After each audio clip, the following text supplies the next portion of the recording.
Hey, what's up, everybody? I'm glad for those of you who have stuck by. I'm telling you, losing a couple of subscribers really bothers you. Or at least it did me, but it means that I'm doing something wrong, so let's right the ship. I had mentioned yesterday that today I would be covering one of the most heinous, disgusting, just flat out barbaric acts that I have ever heard of. Now, mind you, I never got into live links, rotten.com, any of those type of sites, score sites. In fact, I was exposed to that a little bit earlier. I've mentioned plenty of times that I have a brother who's 9 years older than me, and just at his age, let's say being 18 years old, me being nine, little brothers want to be around their big brothers. And so, him and his friends would be watching like Faces of Death, Traces of Death. And for those of you who are familiar with that stuff, it was essentially footage from around the world of people being killed, hanged, quartered, shot. There was one where and it still goes on to this day, but monkey brains is a delicacy. So they would take a monkey, put it in the middle of a table to just where its head would fit just perfect, and the customers would beat it over the head with like a mallet, and they would eat the brain just as a delicacy. And it didn't corrupt me like some sick fucks like Jeffrey Dahmer or Ted Bundy or anything like that. In fact, it made me real sensitive to animals that I can't even step on a spider. I'll usually catch a spider and release it like as far back in the backyard as possible. I've never ran across a black widow or anything. I don't know how I'd react with that, but usually just I know how spiders are good for your home. But just whenever I see one, I always catch it and just take it in the back. Unless it's winter, then usually I'll just be like, just let it be. Um, I know the importance of hunting. I don't really have any relatives nor friends that go hunting, so I don't really have to worry about that. But even if I went, I'd probably be like, if you guys ever watch Forgetting Sarah Marshall, when they take him to go do the pig cookout, and he's crying the whole time. That would be me. It made me more sensitive to the world around me. So whenever I would watch, you know, like the first 48 hours or any of those shows, it really made me sensitive towards, those um, being hurt, those being hunted by, you know, these individuals who just have a gun or who are stronger or who pose a great threat because of, numbers, all because of greed or jealousy or whatever it may be. But what I teased last night was what I'm about to show you is just barbaric beyond belief. For one individual to do what he did, I had never heard of before in my life. And I had also mentioned watch at your own risk. Viewer discretion is advised. Keep in mind that as the story goes on, feel free to click off because while it still falls under YouTube's guidelines that it can be shown because it doesn't, sure, it doesn't show reenactments or anything, but it does show the actual crime scene. And while not overly or excessively bloody, um, just the narration and what you're actually looking at is rather shocking. So, I want you guys to keep that in mind while you watch this. It is, like I said, it's a one of a kind. I've never heard anything like this before. And, in a relationship, I get it. People get jealous. People get the way they get in a relationship. And, at one point or another, each and every one of us have all gotten jealous in a relationship. But, for me personally, 9 times out of 10, I would just go up and be like, hey, if I overreacted, I'm sorry or whatever. If I knew I got cheated on or whatever, I'd just be like, hey, don't even try to lie. Don't cover it up. I know, the 100% truth. Let's just end it right here before it goes any further. And I absolutely hate when women cry because it makes me feel like I did something wrong. So I'll be the one there, like, apologizing like if I did something wrong. But, once somebody cheats, I mean, that's the ultimate disrespect. But when somebody's been in a marriage for years, and I'm talking about years and years, and let's say they just recently got a divorce, you just can't shut it off like that. For instance, me, I had about maybe 2 good years with my ex out of 7. And the 2 good years was when we were dating, not when we were married. I spent most of my time losing weight by walking every single night. And you know what? Not once did I ever, out of all those years, not once did I ever go out with my friends. Not once did I ever leave her at home alone on a Friday, Saturday night. The only thing I did was take the dog for a walk for an hour a night, every single night. And if it was too late and I didn't get my walk in, that was like my time to decompress. If she bitched or complained like, oh, you're always going walking, this and that, I'd be like, okay, I'll stay home. And all she would do was be on the computer shopping. I mentioned many times she made a shitload of money. We both made pretty good money.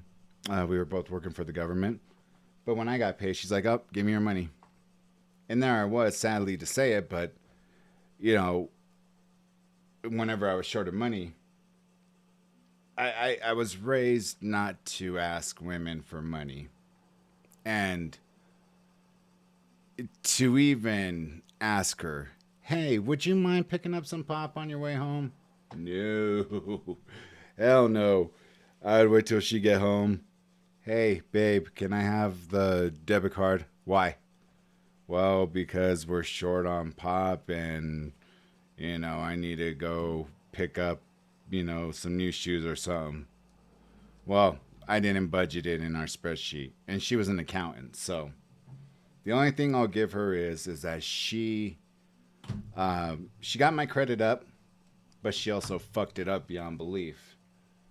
And while this whole story isn't about her, let me just kind of explain how some people deal with situations and how some people don't. You see, when we moved into a very nice suburban, you know, uh, area outside of Denver in Jefferson County, which I absolutely hate due to how prejudiced they fucking are. And the neighborhood we moved in, no violence in that area. And she asks me to ask my brother, because my brother, is a master electrician and knows how to do a whole bunch of other shit. And she's like, we had just a regular mailbox, flip open mailbox. And she's like, hey, do you think your brother could install one of those big brass mailbox that locks? And I'm like, sure. So I called him up. He's like, why do you guys want one of those? I'm like, she wants it. So he's like, all right, I'll bring the drill over and this and that. So he installs a mailbox. There's 2 keys. I get one. She gets the other. And I put them on my work keys because that's where I had my government badge, federal government badge, the key to the office, the master key. And I put the key to the mailbox there. We had just gotten our dog, and I would go home for lunch and, let him out to go potty and come back. And this is all during his training because I have shown off plenty of times. Top dog award and puppy association class, top dog award, in, his middle age, like as a teenager. Top dog award as an adult. I mean, he was certified A dog, but I was like, nope, there's no fucking way that I'm going to allow him to, be with somebody that may need him or does need him just to get paid monthly. And no, you know, I loved that little boy like he was my own child. And then my daughter was born, and there was my daughter and there was my son. And her birthday's actually going to be in an hour and 15 minutes. She will be 8 years old. So I'm sure he passed away because that bitch took him away from me, even though his microchip and everything read my name. Again, Jefferson County. Anyways, the story isn't about me, but it's a testament to how different people react. Was I pissed? Yes. Was I upset? Yes. Would I want to cause her physical harm? No. What I just did was I prayed and said, you know what? She'll have to answer to a higher power, because if that's what she believes, what she does, and which I believe, you know, she's going to have to face judgment for that. And there'll be a day that comes where she may be, stone cold heart right now, but one day it's going to eat her up so bad that, you know what? I know the Lord says forgive, but fuck her. That's the way I feel. Robbing time of your child, not knowing where your dog is at, and I know he passed away by now. Having that feeling that if he thinks that I abandoned him, all those things could have culminated to me just wanting to, do horrific things, but I didn't do that because some of us are raised with better sense. Then there's people like this person I'm about to feature. This person's name is Fidel Lopez. Just what would be almost your average Joe who had displayed jealousy issues with past girlfriends, but nobody ever suspected of him doing what he ultimately ended up doing to a newly separated / divorced woman by the name of Maria Nemeth. And because of what he said, she uttered during a night of that started off great with having dinner with his mother, and then boom, alcohol. Stop by the liquor store, buy a bottle of tequila. Now, I'm not one of those individuals that say like, oh yeah, when you drink tequila it makes you mad, or when you drink beer it does this, or I don't know. I never was into hard alcohol. I used to drink girly drinks like Smirnoff Ice, and if I wasn't drinking that, I was drinking beer. Michelob Ultra, because it was low calories, and my fat ass at that time was losing weight. And so, not fat anymore, but at that time, that's what I was drinking. And trust me, I got a lot of shit from it from my friends. Just all in good fun. I'm trying to line up the situation before you really hear how bad this story gets. But what happened next shocked an already state that is known for some crazy shit. And if you watch that chapter, whenever Florida's mentioned, expect something crazy. So, I warn you now. If you are sensitive to extremely disturbing content, I would suggest skipping this video altogether. And this is not clickbait. Never made a video about, trying to clickbait people. Was I hurt that I lost 2 subscribers? Hell yeah, because I want to keep on growing this channel. But you know what? I am not going to lower myself to make some clickbait bullshit. And also saying that it is well within YouTube's, policy it doesn't show extremely graphic gore, but it insinuates enough to know that what you're looking at is just absolutely hideous. So, without further ado, I present to you one of the most disturbing cases I have ever seen. Now, this video is over an hour long, and I will put it up in 3 separate videos. I'll push one out tonight, push one out tomorrow, probably push 2 out tomorrow to finish it. I know out in the East Coast it's going to be, well, shit, it's already going to be 1. For any viewers that are out in the West Coast, and so you have the day off tomorrow or something, hey, you know, enjoy what I put out, or you may find it interesting. I don't want to say enjoy, but you may find it extremely interesting and extremely, I don't know, it does something to you that just really, really, really made me sick. So let's go in and get this started. The original uploader goes by Long Crime, and whether or not he monetizes, I don't know, but he even says it. You know me, I'm not gonna hold back on anything, so it doesn't sound like he really cares if he's getting monetized or not. But let's give it a look. So without further ado, this is a case of Fidel Castro and Maria Nemeth.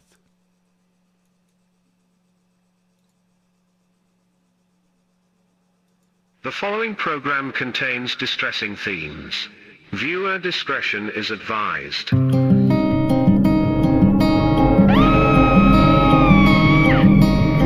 Jealousy is such a strange enemy. I know it's all in my head, but I can see it's standing in doorways down the street. It's all in our heads.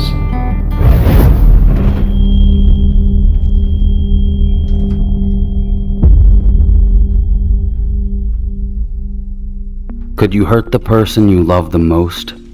The same person that loves you more than anything? Is there anything they could do that would cause you to want to physically harm them? Realistically, your answer is probably no, because, simply put, you love them with all your heart, and you trust them with the love you provide them with.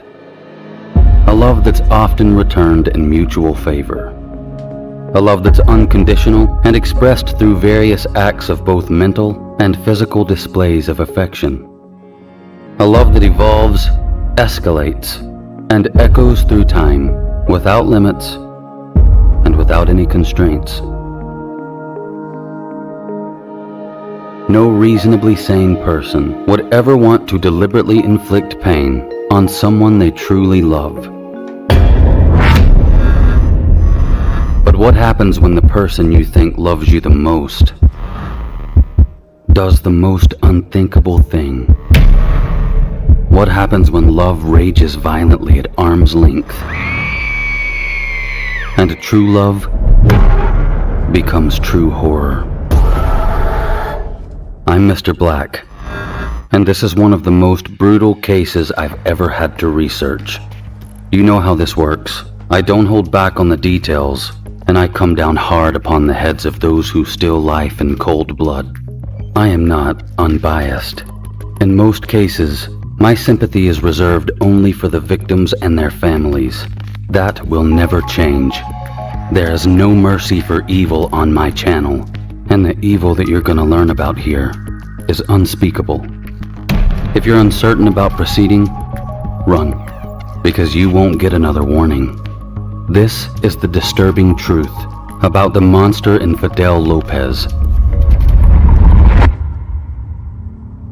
On September 20th, 2015, police dispatch in Sunrise, Florida, received a call that would lead police officers to a crime scene so brutal and so depraved that it would no doubt leave a staining mark on the small city that sits about 30 miles north of Miami and just slightly west of Fort Lauderdale. Though hard to fully understand due to the hysterical tone of the caller, the following audio clip is the actual 911 call received on that early Sunday morning at 3:39 a.m. 911, what is your emergency? Hello? Fucking hurry up, man. My girlfriend's fucking in the bathroom. She gonna breathe for me. I mean, like, oh my God, she's gonna die, man. Come on. Okay, come here, man. Please. I can barely understand what's going on. No, my God, she was sprinting, and like, I don't know when she went to the bathroom, and when I went there, it was full blood and everything, like, I don't know, man, she's not breathing. I mean, like, she's gonna die, man. Come on, son. That's all you right now, man. I don't know, I just moved right here, man. I just moved right here, and another f***ing Let's tell them the address on it so we can get her some mail. Daddy, come on, man. Please don't fucking close your eyes, Daddy. Come on. Okay. I need to know something with the address on it so we can get her some mail. Oh, man. You son of a Sir, I need the address so I can get her some mail.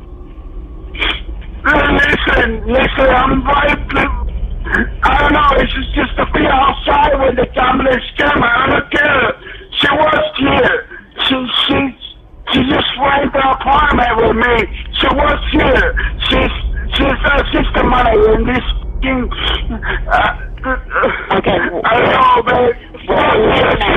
She's not breathing, man. She's not breathing. She's gonna die. She's not breathing, man. Come on, man. What apartment are you in? What apartment are you in? Sir, tell me what apartment are you in? Okay, come on, Robin, please turn the phone right here. She's gonna die, man. Come on, she's gonna die. So I'm gonna send you some help, okay?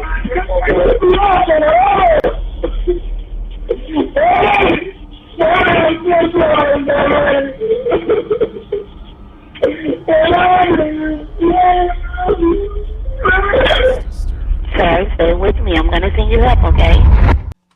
24 years old at the time, he can clearly be heard telling the operator that his girlfriend is struggling to breathe and that she's going to die. It sounds like Fidel is saying his girlfriend was drinking and he doesn't know what happened. Apparently, after he went to smoke a cigarette, he found her in the bathroom unable to breathe. It's hard for the dispatcher to understand what he's saying as she tries to acquire the whereabouts of the emergency. The recording ends without Mr. Lopez providing the 911 operator with an address. I'm not sure if the call was traced or if there's more to the recording that hasn't been released, but eventually, authorities were able to find the location of the caller. Shortly after, Sunrise Police and a rescue team arrived at 1630 Northwest 128th Terrace. When they entered the apartment, they found a very drunk Fidel Lopez calling out for help as he knelt next to the unmoving naked body of his girlfriend, Maria Nemeth. The crying man was trying to shake the unconscious woman awake to no avail. But an unconscious girlfriend was not the only thing in the residence that raised intense alarms and drew high red flags for the responding officers. For starters, Maria was lying in a large pool of blood. There were also significant quantities of blood at the bottom of the closet. Blood plastered the walls of the hallway too, and even the floor in the bathroom was covered in blood. As police looked closer, they found multiple pieces of what appeared to be bloody chunks of flesh inside the closet. It quickly became clear that something had gone very wrong that night within the walls of that apartment. But the true details would later reveal an act so barbaric that it resembled the horrific work of a cartel torture video. But there was no cartel, just two people that were supposed to be in love. Lopez's mother says she was with her son and Maria hours before it happened, and they were happy and in love. While thoroughly investigating the apartment, officers found several large holes in the walls. The closet door had been removed and was lying on the hallway floor. There was also a sliding glass door that had been smashed into pieces, and various other things around the apartment that clearly indicated a violent outburst had occurred. But Fidel Lopez couldn't explain anything that happened.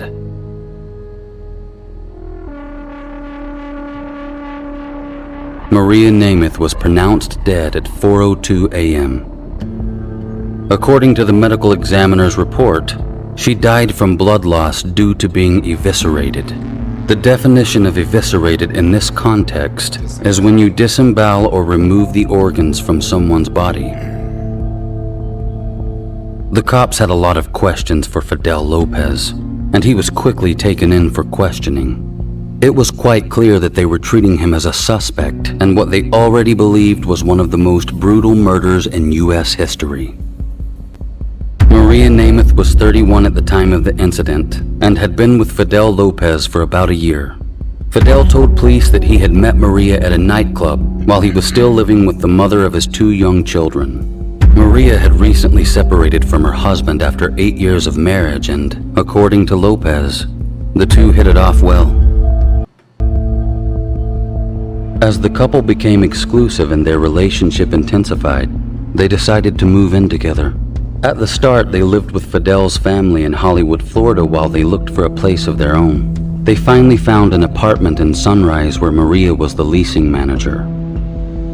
The couple happily moved in. About a week later, Maria Nemeth was murdered in the most brutal and sadistic way imaginable.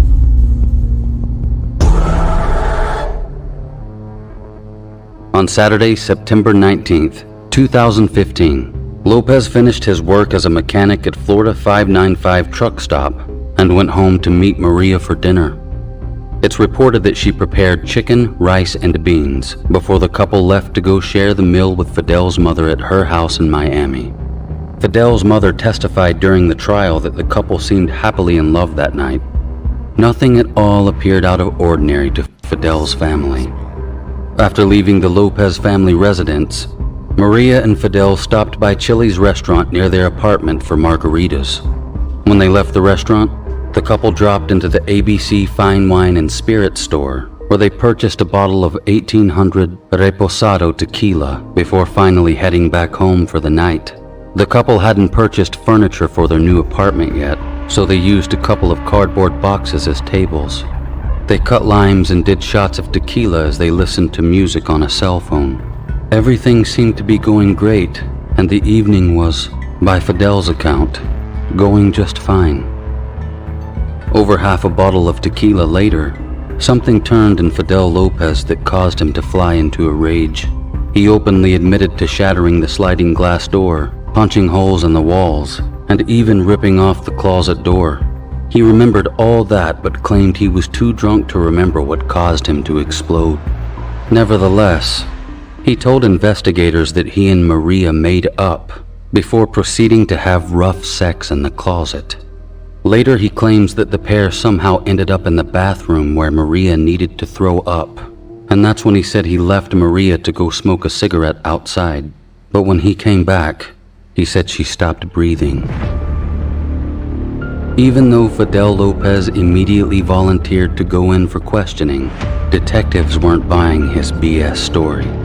You're about to see several video clips from the interrogation of Fidel Lopez.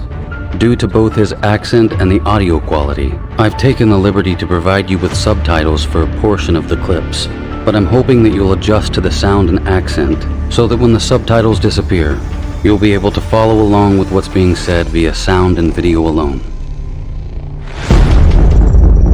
Early on, Lopez told the interviewer that Maria had asked him to do unusual stuff to her that night. The detective questioned him about what kind of stuff Maria asked him to do. Here's the first clip.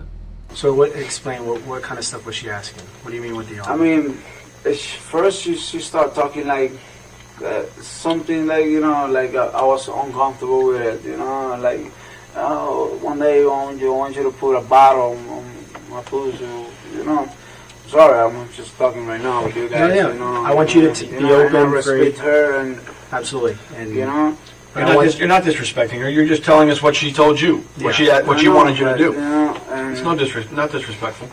you know, I'm a man. I'm her man. So whatever she asks me, I'll do it. okay. You know, whatever it is, I don't care what it is. Even if she want me to put my hand in her pussy, I put it. Okay. I put it. So she was telling me that, and then I don't remember really if I did it with the bottle too, or if I not, because I was really. What kind of bottle are you talking about? It's a beer bottle. A beer bottle. Okay. All right. So what ended up happening? I know she was asking you to do these things. Yeah, she was asking me all those stuff, and you know, I was starting feeling like uncomfortable, like, you know, because she never asked for that, and I know she was tipsy. But when we were doing the stuff and all the things, she told me she wanted to throw up to get out of the bathroom. Mm-hmm. So I get out of the bathroom, and you know, I was outside. I believe I was smoking a cigarette. I don't remember if the door was already break or something. I really don't know. I know I break it because she is not strong enough to break it. What door are we talking about? The glass door. I just remember I see glass on the floor, man. I really don't remember when I break it or why I break it. You know, to be honest with you, I really don't remember. Okay. The only thing I remember clearly is that I went to the bathroom and she was like, you know, breathing. She was like this. And that is when I called 911. And where was she? She was like between the toilet and the shower thing. Like just handling like, and I thought she was throwing in the shower. I mean, but you know, she wasn't. I mean, You thought she was throwing up?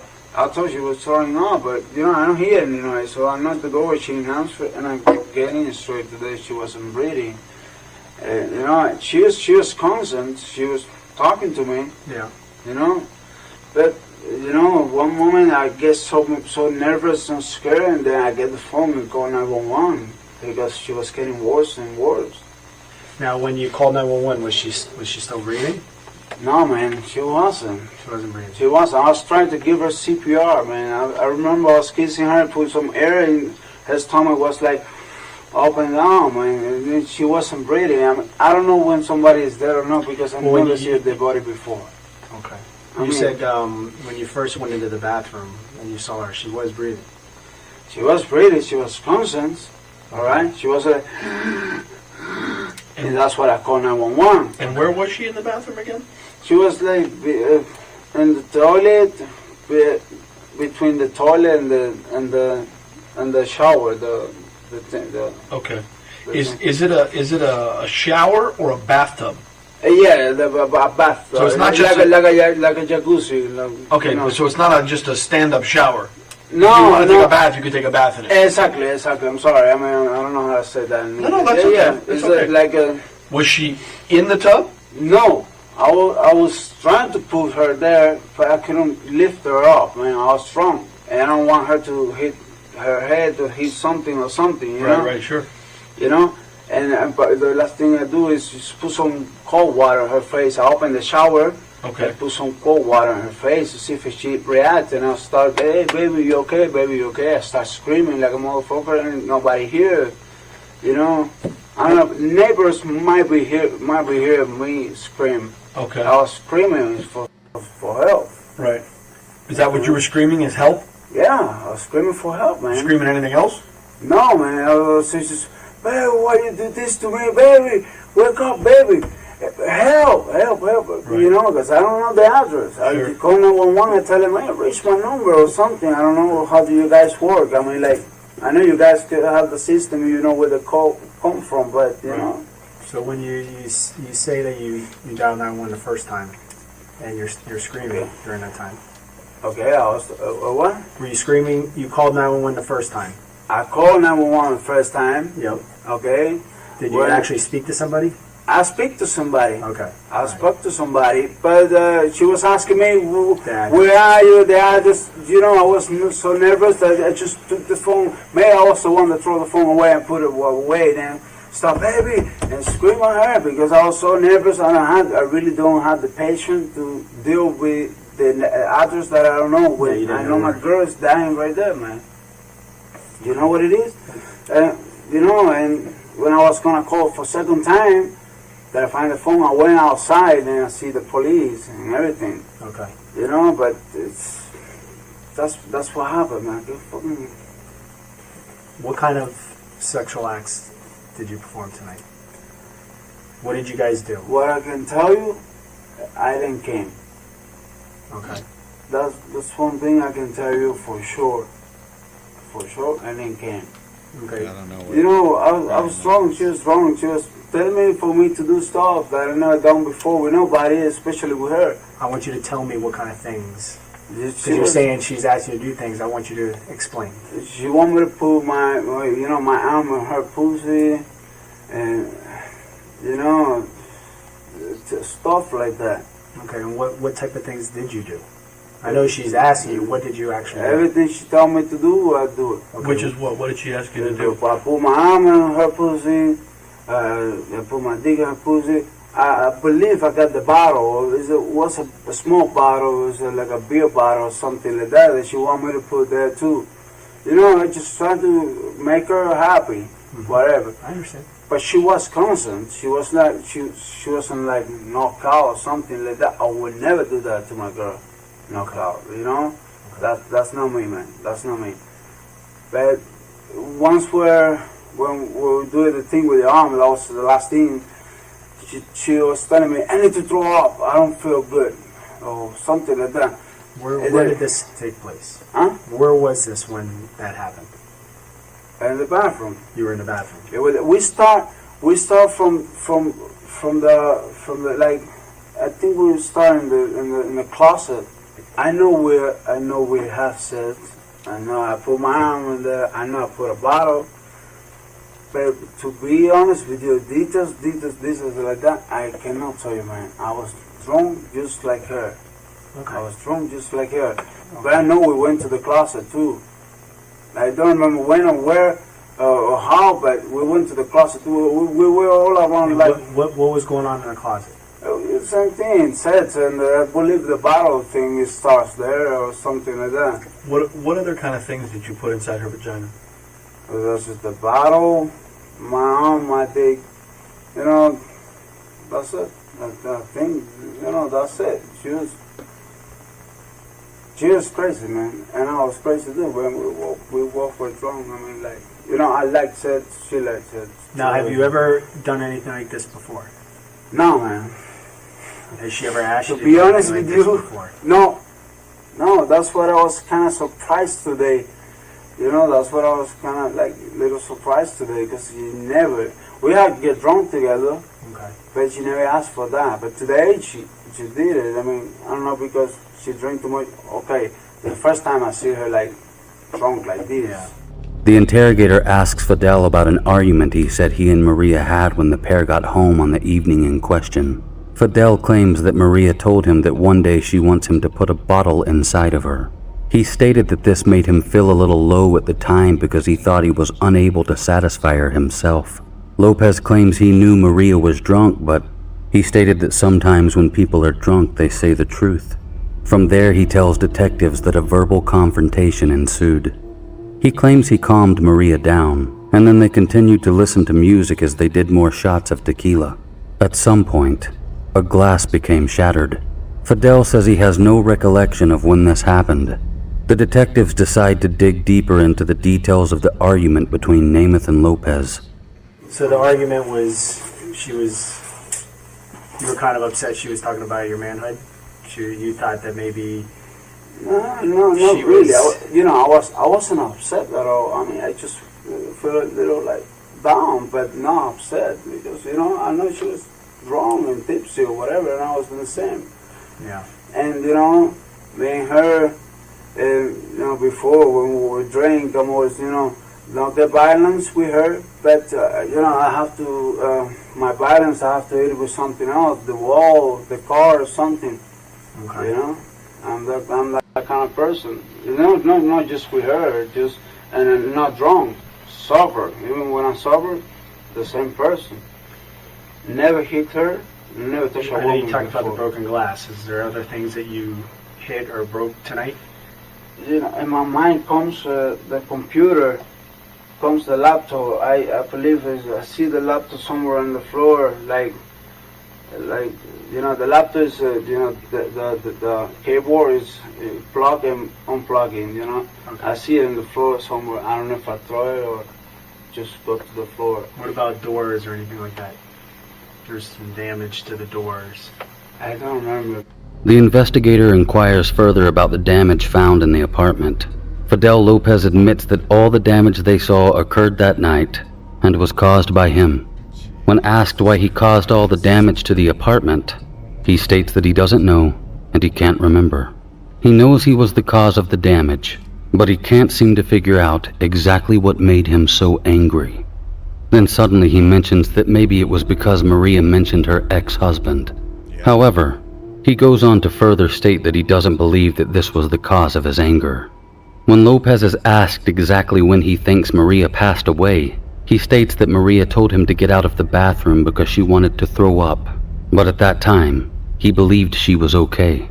He then says when he returned to the bathroom, Maria was seriously struggling to breathe, and he thought she might have been having a heart attack. He says Maria had been in a similar state before, presumably under the influence of alcohol, but that time, he put her into bed until she calmed down. What a gent. One of the investigators asks why the water was running in the bathroom when officers arrived at the residence. Lopez claims he doesn't know, but maybe he turned it on. He also claims that he used the shower to splash some water on Maria's face because she wasn't responding. Now remember, the apartment had been badly damaged. There was blood everywhere. There were chunks of flesh all over the apartment. Maria wasn't breathing, and she was covered in blood. The water is running in the bathroom sink. Yet our knight in shining armor decided to attempt to resuscitate his incapacitated girlfriend with a little water from the shower. It's strange how Lopez can remember everything that he thinks makes him look like a hero, but he can't explain most of the horror that occurred within the walls of the apartment that his girlfriend just died in. Did you try to put her into the tub?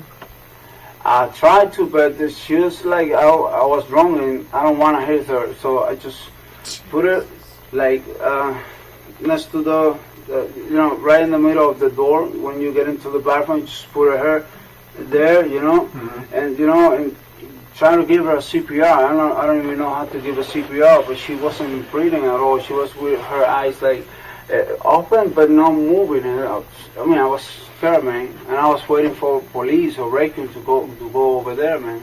So he wanted to put her in the bathtub, but claims he was drunk and he didn't want to hurt her. He also claims that he attempted to give her CPR even though he doesn't know how to administer it. Fidel remembers an awful lot for someone who can barely remember a thing. But don't forget, he was scared. How long ago the glass was broke? When did that happen? If I tell you, man, I lie to you right now because I really don't know when I break the door. I don't know with what, because I don't got cuts in my head. Okay. Normally when you break a glass, you cut at least a little bit in your hands. Yeah. I don't know if I did it with something or use something. I know I don't use her. That's for sure. You don't let her? I don't use her to break the glass, man. Oh. I never hit no woman, none in my life, man. Again, Fidel recalls the damage that he caused that night, and he can confirm that he didn't use Maria to cause that damage, but he can't remember all the important details to help the officers paint a clear image of what happened to his dead girlfriend. Okay, so at this point, we're about a third of the way in. I'm going to go ahead and, stop it right here for the evening. If you guys could kind of see where this is going, and the title, essentially says it, while the title says it, it really doesn't do it much justice the more and more that these detectives break him down. And so, like I said, viewer discretion is advised. I mean, this is just one sick, and it really stuck with me for the longest time after I had seen this. If you guys are familiar with this case, then it probably stuck with you too. But I definitely wanted to break it down instead of just showing it all at once. So I hope you guys don't mind. But let me know your thoughts on this part 1. And part 2 and part 3 I'll release tomorrow. But yeah. Thank you guys for watching. As always, thank you guys who continue to watch, continue to leave comments. It means a lot to me. And yeah, you guys are awesome. So live each day with a smile on your face, treating each and every one that you run across with the utmost respect, because you just never know what somebody's going through. Not saying that you're going to encounter fucks like this, but I mean, you never know. But then again, you never know when somebody's just going to need a nice, hey, how you doing today? Or, is there something I could help you with? Or, a simple smile. Some of those little things could certainly brighten someone's day. And I know right now, with the way the economy is, some of us can't always pay things forward, which is, I think when you do it in silence, there's a sense of self-gratification. I don't really get down on the guys who film themselves doing it. I just think like, okay, what, are you just looking for people to tell you what a good person you are? Or would you just rather be like, somebody silent and like, hey, don't tell anybody anything, but, I want to go ahead and pay this forward for the next, few people or whatever. Little actions like that could really, really make somebody's day. And if you're, able to do so, give it a thought.